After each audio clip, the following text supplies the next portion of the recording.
I believe there used to be this guy called Donald Trump who was president of the United States. I believe he may be back again. And wow, did he not come back with a flourish yesterday? Like, we've had an awful lot going on here in the UK to talk about, but obviously all attention was on Donald Trump during the inauguration. My God, it went on a long time yesterday, as these things do. So many balls, so many speeches, so many rallies. But the really important stuff was those executive orders that he signed in his very first few hours. Some of them signed indeed on stage at one of the rallies. I just want to play you a very short clip, Jan, before I get to questions, of what he had to say about the executive orders he was signing yesterday. Today I will sign a series of historic executive orders. With these actions, we will begin the complete restoration of America and the revolution of common sense. It's all about common sense. I mean, he's stolen our tagline. It is all about common sense. I have to say, reading through those executive orders on so many different issues, I was finding it hard to disagree with anything. What did you make of what he had to say? Well, I completely agree. I anticipated it because he's so good at telling us well ahead of time what that list was going to be. And many of them were well needed. They certainly were. I mean, let's just go through. I mean, one of the crucial issues, of course, was immigration and border control, declaring a national emergency. So you had the right to close the border, and it's been done before by Biden during COVID, and he's done it before as well. Declaring a national emergency when it comes to energy, so energy policy. So drill baby drill, an end to the net zero, mandates on electric vehicles, withdrawing from the Paris Climate Agreement. I mean, woohoo to all of that. Withdrawing from the World Health Organization, ending the funding of this organization, all in favour of that. Freezing all government hiring, we definitely need a bit of that here with DOGE, the Department of Government. What's that? Department of Government. What's efficiency? That's the word. Efficiency, led by Elon Musk. Talking about restoring free speech, an ending of government censorship, building an Iron Dome similar to Israel's Iron Dome, which is pretty much funded and built by America to protect America. Also, I loved what he had to say on DEI, diversity, equity, inclusion and transgender rights. Let's have a little watch and listen to what he had to say about that. I will also end the government policy of trying to socially engineer race and gender into every aspect of public and private life. As of today, it will henceforth be the official policy of the United States government that there are only two genders, male and female. I have to say, Jan, praise the Lord for that. It's now official government policy in America that biology is a fact. That's quite encouraging, isn't it? Well, it is. And one of the things that came out was that if you are overseas right now and want to get back into America, and if your passport does not specify your actual correct biological sex, you have to get your passport reissued and you do not get to come back in. Wow, that is quite something. Now, again, I would suggest that there should be a period by which time people have to change their passports. But I'm fully in favour of that. And again, also he mentioned race there, the obsession with critical race theory, white supremacy, and the like, and all of that. And Julia, they haven't realized that it turned it into reverse discrimination against anyone that wasn't part of the DEI. There was a time in American politics where we met more in the middle. And of course, I came from California and I was a bit, liberal on some things people might consider. Dianne Feinstein used to be conservative on foreign policy and economics. Who knows what happened to her? But when I came to the UK, and I've been there 24 years, I remember when I was on the board of Women in Banking and Finance, some Black women saying to me, I don't need those policies. I want to be recognized for merit. Yeah. And so I'm so glad that also one of his executive orders is people will be evaluated for merit. That means the skills you bring. What is a better measure of equality than that? Yeah, exactly. I mean, so much of it really was common sense. And again, so much of it is stuff that we know has majority support in America. And yet the Democrats have pushed the exact opposite on all of these measures. Do you think the Democrats get it? Do you think they realise? Do you think when they, it was a picture watching Kamala Harris's face, not Joe Biden, he was taking it. Jill Biden and Kamala Harris just looked like they were seething yesterday during his inauguration speech. Do you think on any level they get that they handed this on a plate to Donald Trump with their insane, diversity policies, obsession with trans, obsession with net zero, obsession with, let every illegal migrant enter the country, not a problem, let's give them a house. Do they understand that they gifted the presidency to Donald Trump with that? No, they still don't. And in fact, the Atlantic magazine, which is incredibly liberal, has come out with an article calling them delusional Democrats.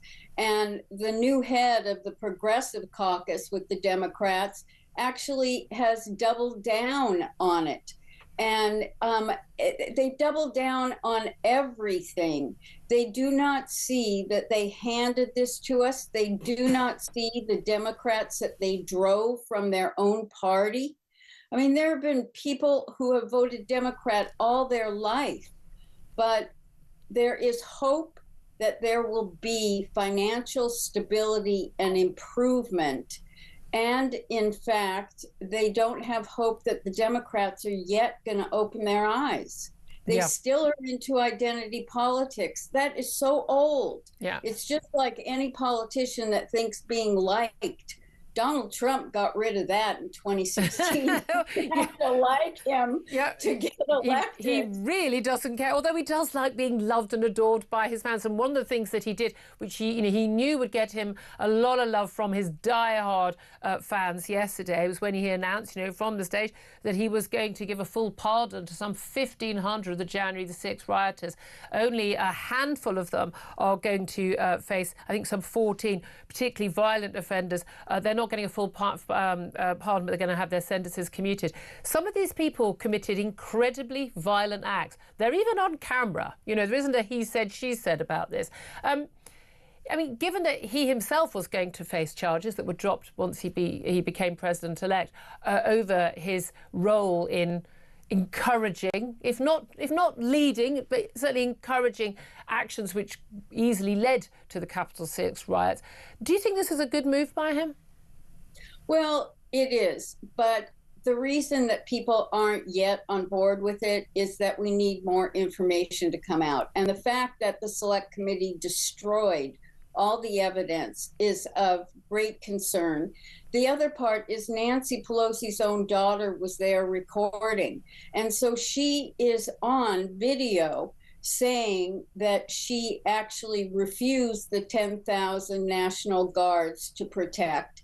And they wanted this to happen, but there's something else. Jan, nobody wanted that to happen. Julia, just wait a minute. Let me finish, okay? Because and the reason that I don't want to yet debate that part of it is the more information needs to come out. But what was very strategic about it was that the Democrats had hoped to use the 14th Amendment to prevent him from being elected as president this time, because if you're an insurrectionist. So there was something very strategic in it also, in it happening. So look, there are so many stories about who was behind it and what went on, and that will be investigated. So I'm not here to... No, but we do also know that he happily watched it on TV, go on, and he happily did not try to stop it, even though his own members of staff have under oath said, and members of his family, that they pleaded with him to speak out and try to stop it. Did you see what Twitter had deleted of him telling people to go home? They deleted it immediately and they canceled his account. So I would love to come back as more of this comes out because there's really, we could go back. No, I understand. Look, I understand the two sides. I do think one of the biggest issues when it comes to pardons, you know, the Democrats are just as bad. I really see no role where presidents should be able to pardon people. That judicial system should be totally separate. The politicisation of your political system in that way. I mean, Joe Biden's pardons for everybody. I mean, he's quite happy to pardon his own son, Hunter, as he did previously, for buying a gun while he was drug-addled, for goodness sake. I mean, you know, they're all as bad as each other, I think a lot of us would say.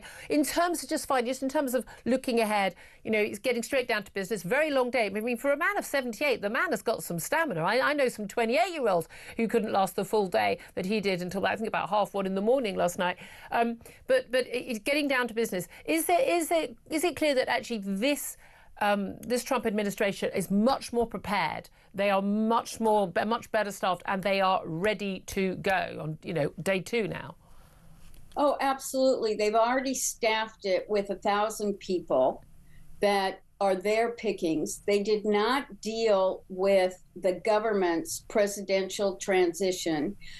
Russ Vought, who will head up the executive office as well as the Office of Management and Budget, gave a wonderful interview explaining how they have figured out how to deal with obstacles and barriers that were put up in 2016 to make government work. Right. And the fact is that the DOGE, the Department of Government Efficiency. I don't know why we can't remember what it's called. It's terrible. I know. I want to call it government excellence or something, but they haven't gone to that. Is also going to look at regulations. Let me give you an example. Very, very briefly, if you could. Sure. In 1984, Congress passed a law that the media no longer had to present both sides of the argument so that they could be biased. Then the Smith-Mundt Act in 2013 through Obama allowed for propaganda. That is also why our media has gone so crazy. And I'm going to say, American media is definitely crazy. We're going to have to leave it there. I'm sure we'll talk again. Jan Halper Hayes, former advisor to Donald Trump. So appreciate you taking the time to talk to us.